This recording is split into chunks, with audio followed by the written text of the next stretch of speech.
D'abord, je souhaite vous remercier de cette invitation et d'avoir associé l'AFNARS à ces débats qui sont passionnants. Effectivement, nous sommes un réseau d'un peu plus de 800 associations de lutte contre l'exclusion qui gérons principalement des centres d'hébergement et des services d'aide aux personnes sans abri et aussi des structures d'insertion par l'activité économique.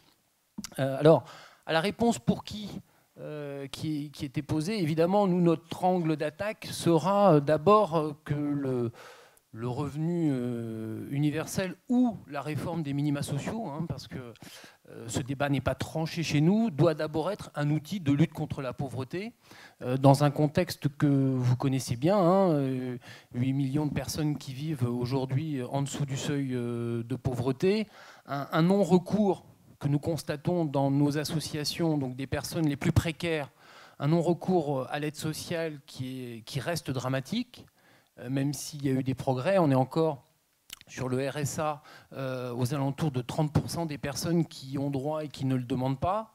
Et quand nous interrogeons les personnes sur ces raisons du non-recours, je dirais que les éléments sont aujourd'hui assez clairs. Il y a à la fois une complexité administrative qui est terrible, et qui fait que les personnes renoncent à leurs droits, des risques très souvent répétés par les personnes, finalement d'avoir soit des ruptures de ressources, la crainte des indus, la crainte d'une allocation qui n'est pas stable dans le temps, la crainte de perdre des droits quand on sollicite l'allocation, enfin bref, tout ce qui fait la complexité des 10 minima sociaux hein, qui existent en France et qui fait qu'un certain nombre de personnes préfèrent ne pas les demander.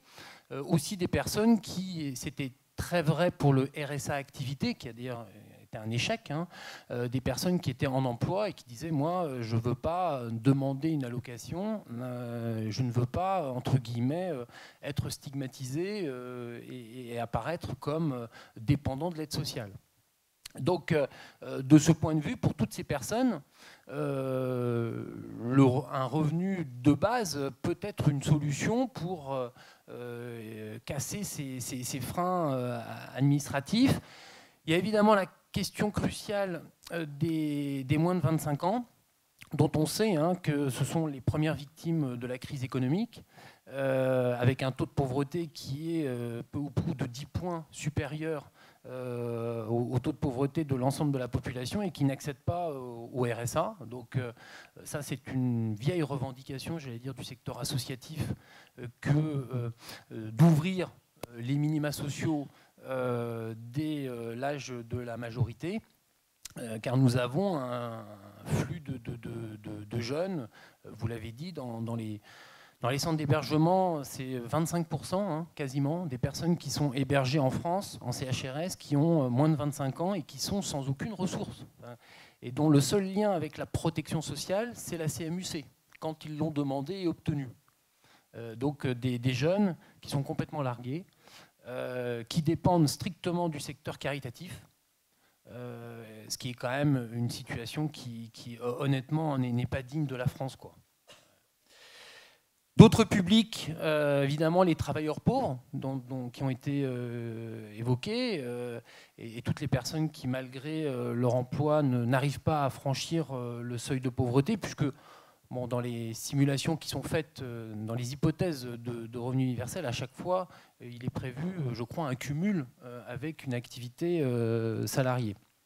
Des publics peut-être dont on pense moins l'existence, pour lesquels il y a un sujet en tout cas de revenus, les personnes en détention et les personnes en sortie de détention, pour lesquelles en grande majorité ils sortent sans ressources et d'ailleurs sans solution de logement et d'accompagnement, mais aussi les migrants. Alors, la question des migrants et de l'impact des migrants finalement sur les publics pauvres en France va aussi poser la question de l'universalité de ce revenu, pas seulement universalité du point de vue des revenus des personnes et des conditions de ressources ou pas qu'on peut y mettre, ou de récupération ou pas auprès des plus aisés de ce revenu, mais aussi de la question de l'universalité par rapport à, je dirais, à la simple présence sur le territoire. Si on veut lutter contre la pauvreté dans le pays, il faut aussi trouver des moyens d'existence pour un public migrant qui alimente de plus en plus, je dirais, les publics qui sont dans les situations de grande exclusion. Donc c'est une question la question de l'ouverture aux étrangers des prestations sociales ou d'un revenu d'existence sera très très vite posée. À la question sur les forces sociales, nous nous appuyons sur les forces sociales qui sont les personnes accompagnées par les associations. Alors, ces personnes, elles souhaitent, je l'ai dit, une simplification des minima et des démarches telles qu'elles sont présentées, enfin, qui sont présentées notamment dans le rapport Sirug. Elles souhaitent une déstigmatisation des minima sociaux. Elle souhaite une individualisation des minima sociaux parce que derrière, c'est, je dirais, le fait de ne plus dépendre de son conjoint ou de la composition familiale pour avoir des revenus. Mais ces personnes, elles nous disent aussi que finalement, la pauvreté, sortir de la pauvreté ne dépend pas seulement des ressources monétaires. Et ça, c'est probablement une des limites finalement de la réflexion actuelle sur le revenu de base, parce que toutes les hypothèses de revenu de base, comprennent les hypothèses hautes ou basses en termes de montants versés, sont financées par redéploiement des politiques sociales. Or, quand même, moi je veux rappeler que, encore une fois, il ne suffit pas de verser un revenu à une personne pour lui permettre de sortir de la pauvreté. Elle peut sortir de la pauvreté monétaire, mais il y a derrière la pauvreté, entre guillemets, en conditions de vie, l'accès au logement, l'accès aux droits sociaux, l'accès aux soins, l'accès à l'emploi, si elle le souhaite.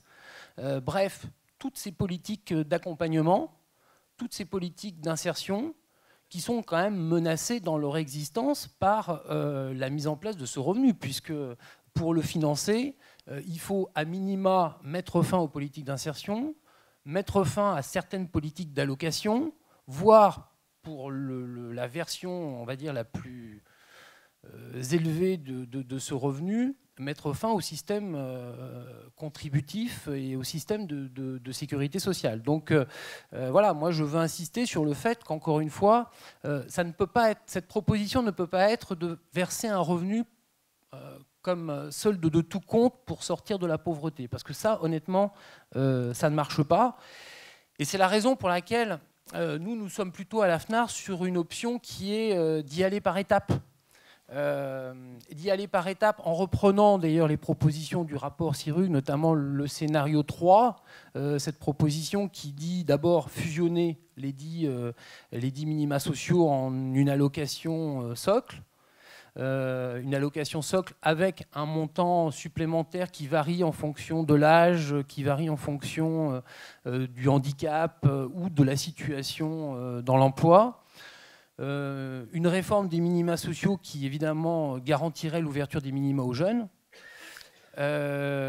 qui garantirait une individualisation des minima, une automatisation des minima aussi pour lutter contre le non-recours. L'automatisation, alors c'est facile de le dire, mais c'est assez compliqué à mettre en œuvre. Et probablement qu'il n'y a que le crédit d'impôt, il n'y a que l'outil fiscal qui permet d'automatiser et finalement de faire en sorte qu'il n'y ait plus de guichets pour ces types d'allocations, parce que la stigmatisation, elle est liée à cette logique de guichet.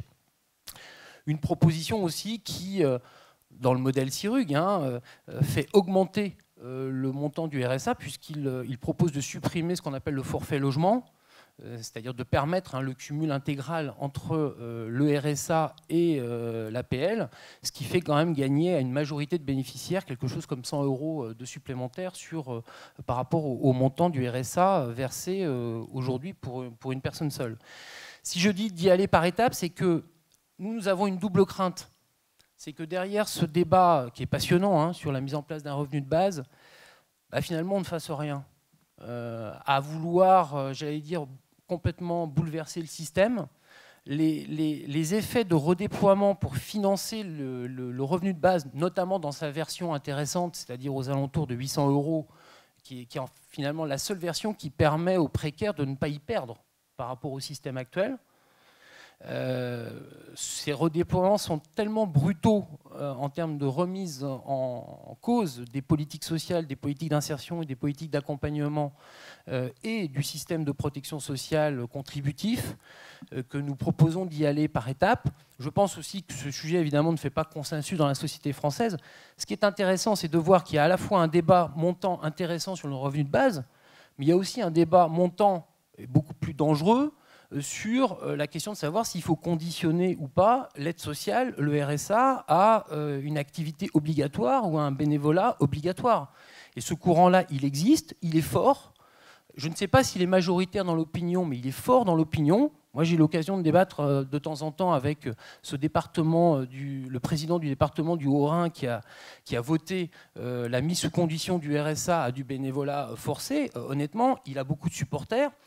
L'ADF, qui est l'association qui regroupe les départements de France, a voté une plateforme qui inscrit dans sa plateforme le fait de conditionner le RSA à un engagement citoyen. Alors, ils ont appelé ça comme ça.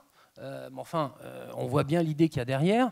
Et on sait que cette plateforme, elle préfigure le programme des Républicains sur ce sujet. Donc voilà aussi pourquoi il faut y aller par étapes. Parce que, encore une fois, la question le sujet n'est pas acquis dans l'opinion publique, les risques de bouleversement sur la protection sociale sont importants et le débat sur la responsabilité des pauvres, finalement, qui seraient responsables de leur situation et pour lesquels il faudrait les obliger à, entre guillemets, être utiles, à contribuer à la société, revient en force.